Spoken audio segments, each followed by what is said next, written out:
Hi, everyone, and welcome back.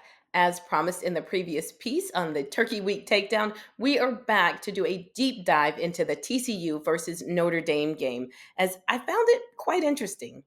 Neither team really played at their highest, so not really sure what was going on, if it was, the travel, missing family for the holiday, or the empty benches, and boy, were they empty.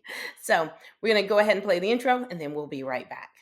Welcome to Davis Sports Report. Please hit the like button on your way in and subscribe if you haven't done so already. Thank you. Okay, so for me, everyone kind of thought this was a surprise that TCU won. Not so much for me, but I did think that this would come down to the bigs as I really looked at the guards as almost equally matched, with Hannah Hidalgo and Miles versus Haley Van Lith and Connor. Except for, of course, the fact of Hannah Hidalgo and the steals. You can't compare anyone to her on that. She is wearing the Steel Queen crown very well. So we're going to go ahead and get into the scores, and we are going to start with Kate Cavall and Sedona Prince and kind of get into their scores and how they did. Starting with Kate Cavall. Defensively, Kate played a very good first half in holding down the lane, playing Sedona Prince close, and intimidating opponents. For her defense in the first half, I give her an A. It was the second half that caused her to lose lots of points. She found herself in foul trouble and became a shell of herself in the second half, allowing Connor and Van Lith to drive the lane, and there wasn't much that she could do about it.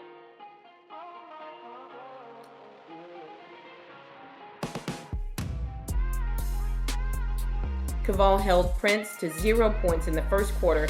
She did get 12 in the second, and we will talk more about her on her side of things. In the second half, I gave Cavall a C for her defense. By the end of the third, she had 4 fouls and subsequently fouled out with seconds left in the game. Now let's look at her offense. Kate struggled the entire game. Again, I'm not sure what was happening as this isn't her norm, but she was 0 of 9 and 1 offensive rebound. So for her offense, for this game only, I had to give her a D-. That's going to give Kate Cavall an overall score of a D+ for this game. Now let's look at Sedona Prince. Defensively, Sedona played a good game. She ended up with 16 defensive rebounds, 3 steals, and 8 block shots. I'd say that's pretty solid, so I'm going to give Prince an A for defense. Now let's look at her offense.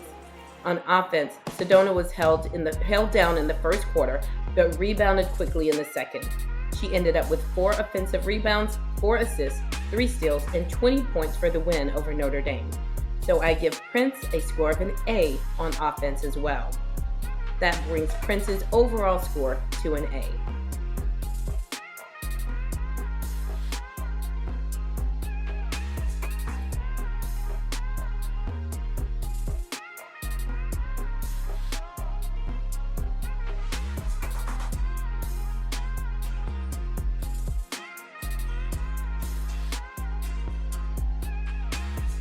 Let's move on to the 1-2 guards.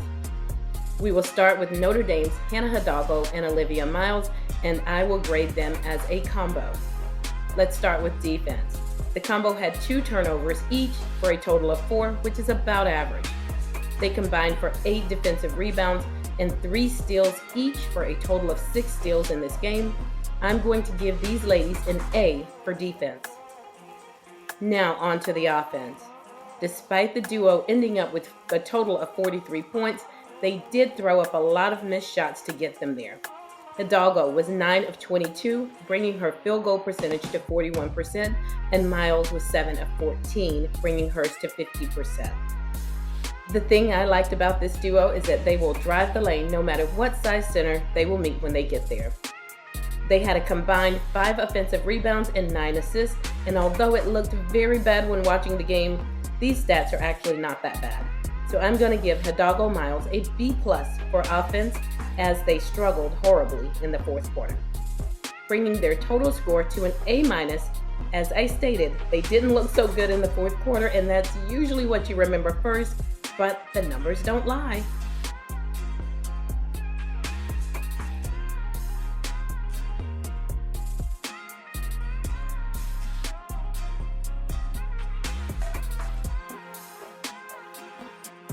Now let's look at TCU's guard combo, Madison Connor and Haley Van Lith.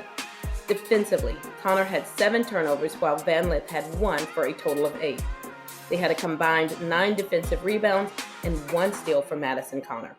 The turnovers were a bit above average and only 1 steal compared to Notre Dame's, so I'm going to give this duo a B for the defense. On the offensive side, this duo had a combined total of 39 points, only 4 shy of Hidalgo Miles' 43. They didn't put up as many shots as Hidalgo, but they also had a very average field goal percentage. Connor having a field goal percentage of 38% and Van Lith with a field goal percentage of 53%. The thing I noticed about this duo is that Van Lith had a slow start to the game, so she had 9 of her 12 points in the fourth quarter.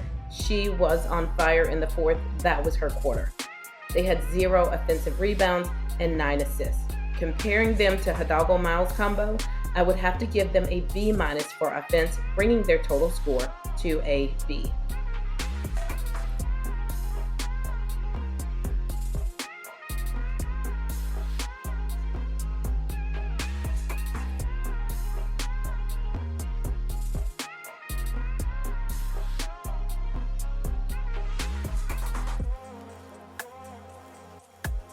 To sum it up, this game really came down to the bigs. The supporting cast for TCU, Emma Nupu and Big B had a total combined additional score of 17 points, while Notre Dame supporting cast Sonia Citron and Laitu King added another 22 points. This loss of 8 points could have been turned around if Kay Caval had sunk a few of her baskets and not gotten into foul trouble so that she could guard the lane as well as she did in the first half in that second half. She could have really slowed down the trajectory of Van Lith because, Van Lith had no fear in the second half. She was like, what's she going to do, foul me? And I don't blame her. I would have done the exact same thing. I've seen no new updates on the injury list for the 4 players that Notre Dame has out, but once I find out, I will let you guys know. And that's pretty much all we have on this one. I hope you enjoyed it. If you did not already hit the thumbs up, please go ahead and do so. It helps us get in the algorithm, and we are struggling right now, so help us out. Thank you so much. Hope you have a good week. Have a good one. Goodbye.